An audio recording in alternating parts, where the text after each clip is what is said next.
अंधार झाला फार दिवा पाहिजे दिवा पाहिजे, ह्या देशाला जिजाऊंचा शिवा पाहिजे, माझा शिवरायांना मानाचा मुजरा।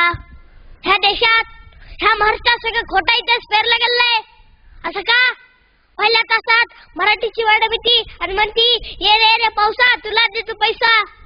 दुसऱ्या तासात इंग्रजीची मॅडम म्हणती रेन रेन गो अवे, म्हणजे एक मॅडम येते म्हणती पावसा पावसा ये आणि दुसरी म्हणती पावसा पावसा निघून जा। नेमका आम्ही करायचं काय? सात खोटा इतिहास ह्या मराठी लोकांच्या डोक्यात पेरला गेलेला आहे। कोणी म्हणतं की भवानी मातेने शिवरायांना तलवार दिली होती, खरं तर राष्ट्रमाता राजमाता जिजाऊंनी त्याच्या नगदी पैशानं विकत घेऊन तलवार दिली होती।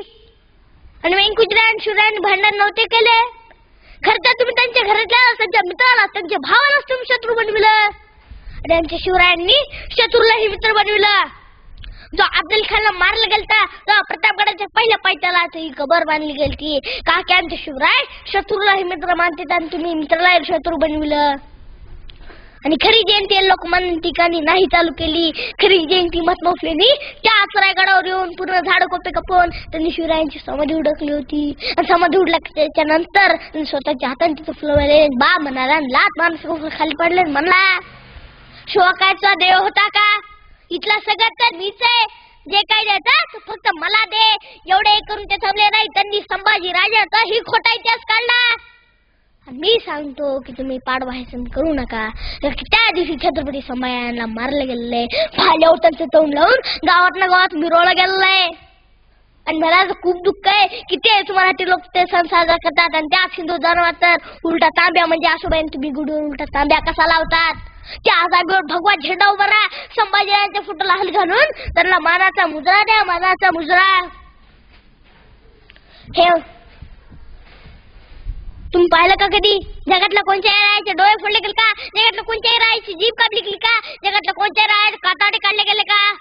ते असते फक्त छत्रपती संभाजीराजे आणि त्यांनी असा मृत्यू का स्वीकारला का की औरंगजेब म्हणत होता माझ्या सैन्यामधला कोण आहे त्याकडून सगळ्या किल्ल्याची खजांची चावी देऊन टाक, म्हणून छत्रपती संभाजींना ते चाव्या पण दिल्या नाही, सांगितलं नाही का की छत्रपती शिवाजीराजांनी ते कष्टाने घामाने किल्ले कमवलेले होते। आणि शेवटी औरंगजेबालाही वाईट वाटलं। औरंगजेब म्हणला ए संभा तेरी पहचान केले कुछ तो दे मुझे। तेव्हा संभाजीराजांना बोलायला तर जीभ नव्हती, बघायला तर डोळे नव्हते, ऐकायला कान आणि हलवायला तोंड होतं। त्यांनी असं केलं का की त्यांच्या मनात चाललं होतं औरंगजेबा मी तुला घ्यायची काय, मी तुला शिव सुद्धा देणार नाही का की मला आऊसाहेबांनी दिलीये। आणि मराठी लोक पोपटासारखे झाले, पोपटासारखे। कुणी म्हणलं गुढीपाडवा सण साजरे करा, ते साजराच करायला लागले। असाच एक पोपट एका पिंजऱ्यात होता, ते सगळ्यांना राम राम घालायचा। एका दिवशी त्या घरातली मालकीन मेली, खूप लोक जमा झाले, ते त्यांनाच राम राम घालायला लागला। मग माणूस सणांच्या कानात म्हणला की आज आपल्या घरातली मालकीन मेलीये, राम राम घालायचा नसतो। मग असेच 5 वर्ष निघून गेले। 5 वर्षानंतर एक पाहुणा घरी आला आणि पाहुण्याला माहित होतं की पोपट सांगायला राम राम घालतो।